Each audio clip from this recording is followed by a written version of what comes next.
Bonjour à tous, vraiment vous saluer toutes et tous parce que j'ai pu saluer celles et ceux qui étaient au premier rang, mais je n'ai pas pu aller vous saluer chacun individuellement.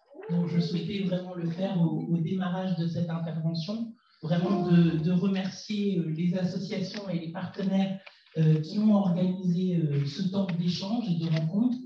Je pense que dans le cadre d'une élection présidentielle qui est vraiment très importante, c'est bien qu'il y ait des temps d'échange, de débat et de discussion pour que chacun puisse se faire son point de vue très simplement sur les différentes candidatures et sur les différents projets. Si je suis là aujourd'hui, c'est pour représenter la candidature d'Anne Hidalgo, que nous voyons ici en photo avec son affiche de campagne et son slogan « Ensemble, changeons d'avenir ». Je crois que ce slogan, il dit beaucoup. Il dit beaucoup parce que dans 9 jours, vous le savez maintenant, la France a rendez-vous avec son destin. Ça veut dire quoi qu'elle a rendez-vous avec son destin? Ça veut dire qu'on va avoir l'occasion, toutes et tous, chacune et chacun, de se dire finalement dans quelle France voulons-nous, qu'est-ce que nous attendons, qu'est-ce que nous voulons, quelle politique nous voulons voir conduite dans notre pays. Est-ce que nous voulons d'une France où les inégalités ne cessent de progresser? Est-ce que nous voulons d'une France où l'écologie n'est qu'une variable d'ajustement? Est-ce que nous voulons d'une France du chacun pour soi? Est-ce que nous voulons une France de l'indifférence? Ou alors, au contraire, est-ce que nous voulons d'une France plus juste? Est-ce que nous voulons d'une France plus forte? Est-ce que nous voulons d'une France plus solidaire? Est-ce que nous voulons d'une France plus écologiste? Et est-ce que nous voulons d'une France plus démocratique? Cette France-là, c'est celle que je porte et que je représente à travers celle que porte notre candidate, Anne Hidalgo. Alors, Anne Hidalgo, je ne sais pas si vous la connaissez. Anne Hidalgo, c'est une femme engagée, c'est une femme qui a été élue. Il faut que j'aille moins vite, hein, c'est ça? Ouais, excusez-moi, je vais peut-être un peu vite. Anne Hidalgo donc, est une femme engagée. C'est une femme qui a été élue et réélue maire de Paris, donc notre capitale. C'est une femme qui est la seule candidate de gauche à avoir l'expérience de la gouvernance. Yannick Jadot est député européen, Fabien Roussel est député. Anne Hidalgo, elle a mis les mains dans le cambouis, dans sa ville, pour métamorphoser sa ville, pour transformer sa ville avec les habitants. Et puis, Anne Hidalgo, c'est une candidate qui a qui a fait preuve, qui a démontré sa capacité à marier les enjeux sociaux avec les enjeux écologiques, tout en prenant en compte cette dimension démocratique. Aujourd'hui, notre pays, la France, est traversé par beaucoup de crises. Crise économique, crise sociale, crise écologique, crise démocratique. Face à ces crises, face à ces urgences, Anne Hidalgo propose des solutions concrètes, des solutions fortes et des solutions justes. Face à la crise sociale d'abord, eh bien, elle propose une augmentation du SMIC de 200 € net par mois. Elle propose également que nous mettions enfin en place l'égalité salariale entre les femmes et les hommes sur le prochain quinquennat, c'est-à-dire entre 2022 et 2027. L'objectif, c'est qu'à la fin du quinquennat, eh bien, il n'y ait plus cette inégalité qui est vraiment insupportable au XXIe siècle. Et puis, elle a aussi un message à destination des jeunes. Vous le savez, le quinquennat d'Emmanuel Macron s'est ouvert sur la baisse des APL de 5 € et le quinquennat d'Emmanuel Macron se termine avec, vous l'avez vu pendant la pandémie, l'augmentation des files dans les banques alimentaires et où on comptait beaucoup de jeunes. Et c'est ce gouvernement, celui d'Emmanuel Macron, qui s'est opposé à mettre en place un RSA jeune qui aurait permis à chacune et à chacun de traverser entre guillemets, plus confortablement cette séquence. Donc, Anne Hidalgo a fait de la jeunesse un axe fort de son programme. D'abord, en proposant la mise en place d'un revenu minimum jeunesse de 564 € par mois. Ensuite, en proposant que chaque jeune de 18 ans quelle que soit son origine, quelle que soit sa condition sociale, puisse obtenir une bourse de 5 000 euros. 5 000 euros. Hein. 5 000 euros, ça n'est pas pour faire je ne sais quel loisir, c'est pour mener un projet qui lui tient à cœur. Peut-être que nous avons des jeunes qui ont besoin de financer leur permis de conduire. Peut-être que nous avons besoin de jeunes, des jeunes qui ont besoin, pardonnez-moi, peut-être de financer un véhicule, de pouvoir se loger. Eh bien, c'est un capital de départ que prône Anne Hidalgo. Elle propose également, pour nous toutes et tous, de faire en sorte de mettre en place un bouclier logement. Qu'est-ce que c'est un bouclier logement?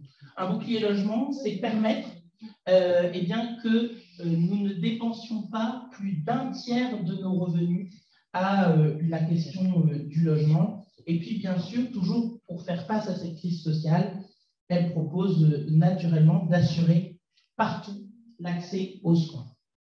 Ensuite, je l'évoquais tout à l'heure, nous traversons une crise écologique. Et effectivement, ce quinquennat est un quinquennat pour rien sur les enjeux de demain. Alors, avec Anne Hidalgo, nous faisons un certain nombre de propositions. D'abord, lutter contre la précarité énergétique. Vous le savez, il y a un certain nombre de logements et de Français qui vivent dans des habitations très difficiles, qui dépensent beaucoup d'argent pour pouvoir se chauffer, etc. Et donc, nous proposons effectivement de lutter contre ces logements insalubres. Nous proposons également de mettre en place un ISF climat et biodiversité pour financer la transition écologique. 4 milliards d'euros qui rentreront dans les caisses de l'État pour mener une politique ambitieuse en matière écologique. Ensuite, naturellement, elle propose aussi de changer le modèle agricole en permettant, par exemple, que 30% de la surface agricole française soit exploitée en agriculture biologique d'ici 2030, en interdisant les pesticides et les néonicotinoïdes, en aidant à l'installation des jeunes agriculteurs. C'est un métier difficile et nous devons naturellement les accompagner, et notamment à travers le triplement des aides à la formation. Oui, en plus, ce quinquennat, vous le savez, ce gouvernement a été condamné par 2 fois pour inaction climatique. Hein, donc, il y aura vraiment beaucoup de travail et beaucoup d'enjeux sur ces sujets, y compris à l'échelle internationale. Et c'est pourquoi Anne Hidalgo propose de porter à l'ONU la création d'un tribunal de l'environnement et d'y consacrer les droits de la nature. Crise sociale, crise écologique. Je vais vous parler aussi maintenant de la crise démocratique. Oui, notre pays traverse un moment de trouble où, au fond, les citoyens n'ont plus forcément confiance en leurs représentants politiques. Les citoyens demandent à être davantage associés aux politiques qui sont conduites par, naturellement, les élus locaux. C'est pourquoi nous proposons un ensemble de mesures pour associer davantage les citoyens à la vie politique, notamment à travers un dispositif dont vous avez dû entendre parler, qui s'appelle le RIC, le référendum d'initiative citoyenne, et qui permet d'associer les citoyens aux choix qui les concernent. Elle propose également à Hidalgo la reconnaissance du vote blanc, qui est attendu par de nombreux Français depuis très longtemps. Elle propose aussi de reconnaître le vote à 16 ans, parce que nous le savons, les jeunes s'engagent de plus en plus, à la fois pour des causes qui leur tiennent à cœur, on en parlera peut-être tout à l'heure, pour la cause animale, pour l'égalité femmes-hommes, pour lutter contre le racisme, pour lutter contre toutes les formes de discrimination. Et finalement, ces jeunes n'ont pas de moyens de s'exprimer, j'allais dire, électoralement, et de faire en sorte que leur sujet de préoccupation soit mis à l'ordre du jour de l'agenda politique. Et donc, à travers cette proposition, c'est une manière de les associer plus directement. Et puis, bien sûr, cela passe aussi par une augmentation des moyens de l'État pour lutter contre les discriminations, lutter contre le racisme, lutter contre le sexisme, lutter contre, encore une fois, je le disais tout à l'heure, mais toutes les formes de discrimination. Cela passe aussi par une priorité à l'école. L'école est un formidable outil pour permettre, souvent on parle d'ascenseur social, moi je parlerai d'escalier social, parce que il ne s'agit pas de monter dans cet ascenseur et d'appuyer sur les boutons. Il appartient à chacune et à chacun, par les efforts qu'il mène, de pouvoir effectivement progresser, mais la République doit garantir à chacun la possibilité que, si l'on a la volonté, quelle que soit sa condition, qu'il puisse y parvenir. Et c'est un enjeu fort que porte Anne Hidalgo, et ça passe notamment d'abord par faire en sorte que le métier d'enseignant soit à nouveau attractif, c'est-à-dire augmenter les salaires des enseignants, qui sont les moins bien payés d'Europe, en France, il faut le savoir. Cela passe aussi par une lutte, alors là je me rends compte que j'ai été trop long, par une lutte contre les ghettos scolaires. J'embraye, puisque le maître du temps me rappelle à l'ordre, il a raison de le faire, sur aussi la vision que nous portons pour permettre une société plus inclusive. Alors c'est un mot qui est souvent moqué et qui pourtant me paraît essentiel et central, en tout cas il l'est pour Anne Hidalgo, parce que ce mot, eh bien, il permet finalement le vivre ensemble, il permet un vivre ensemble quelles que soient nos singularités et de faire en sorte que finalement nos différences soient une chance pour la France. Alors, l'objectif d'Anne Hidalgo, c'est de permettre l'accessibilité universelle, réelle, de permettre à chacun de pouvoir se déplacer, de permettre à chacun de pouvoir comprendre, d'appréhender le monde, notamment en développant aussi le facile à lire et à comprendre, de faire en sorte que les services publics soient accessibles à toutes et à tous, quelles que soient les difficultés qui nous frappent, de faire en sorte que les services numériques soient accessibles aux personnes en situation de handicap, et aussi, parce que c'est une priorité, elle mettra en place un ministère d'État chargé de l'autonomie des personnes en situation de handicap et des personnes âgées. Pourquoi? Parce que se doit concrétiser ce volontarisme politique, et cela doit permettre au ministre qui sera en charge de ce dossier de s'assurer de la transversalité des mesures. Parce que, vous le savez mieux que quiconque, il ne s'agit pas d'agir que dans le domaine du logement. Bien sûr que nous voulons faire en sorte qu'il soit 100% adaptable, 100% accessible à tous. Mais il faut aussi agir dans les villes pour permettre effectivement une bonne appropriation de l'espace public pour chacun. Et puis, nous mènerons aussi un combat, parce qu'il nous tient à cœur, c'est l'individualisation du calcul de l'allocation autonomie personnes en situation de handicap, l'AAH, et nous ferons en sorte que cette mesure entre en vigueur dès 2022, dès septembre 2022, et nous lancerons aussi une grande concertation pour faire en sorte que l'AAH à taux plein, qui est actuellement à 903 €, c'est-à-dire en dessous du seuil de pauvreté, nous considérons que ça n'est pas acceptable, et nous lancerons effectivement des négociations pour nous permettre de compenser, si vous voulez, le gap qu'il y a entre le seuil de pauvreté et l'AAH, qui est actuellement de 366 €. Alors, comme le temps passe et que le temps presse, je regarde toujours la montre, voilà.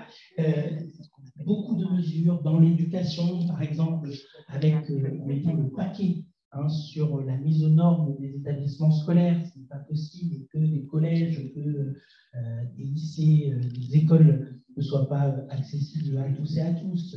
Nous mettrons aussi le paquet pour faire en sorte que chacun puisse être accueilli dans la maison de la République, dans les écoles. Nous mettrons aussi le paquet sur l'emploi. Ce n'est pas normal que le taux de chômage des personnes en situation de handicap soit le double des personnes, j'allais dire, qui n'ont pas cette situation. Ça n'est pas acceptable. Et donc, cela passe par aussi un certain nombre de mesures concrètes, comme le plan Zéro Jeune en situation de handicap, sans solution à la sortie de leur cursus scolaire. Cela passe aussi par un accompagnement individualisé sur les fins de carrière. Cela passe aussi par la prévention des licenciements pour inaptitude qui ne sont pas non plus acceptables. Et puis enfin, parce que nous parlions de la démocratie et que dans 9 jours, nous aurons chacune et chacun à nous prononcer sur l'avenir de notre pays, nous avons aussi une volonté, j'en terminerai par là, de faire en sorte que les campagnes électorales soient enfin accessibles à tous et à tous. Pourquoi? Parce que là aussi, il n'est pas acceptable que lorsque l'on est en situation de handicap, je remercie encore les associations qui permettent ce temps d'échange, et j'allais dire que chacun de chez soi doit pouvoir accéder à toute la propagande, doit pouvoir l'appréhender, doit pouvoir se faire un avis. Ce n'est pas acceptable qu'on laisse le sentiment qu'il y a des citoyens de première catégorie, des citoyens de seconde catégorie. Non, nous sommes tous la France, et donc chacune et chacun doit pouvoir se prononcer librement dans de bonnes conditions. Alors, simplement pour conclure, car je crois que j'arrive vraiment au bout, il ne faut pas se résigner. Moi, je vous dis, nous pouvons changer d'avenir, nous pouvons faire face aux difficultés en appliquant des mesures plus justes, plus efficaces, plus sociales et surtout inspirées de la proximité et des politiques publiques qui ont été menées par les socialistes dans les régions, dans les départements, dans les communes. Alors vraiment, le 10 avril, je vous invite et je vous appelle à soutenir massivement Anne Hidalgo.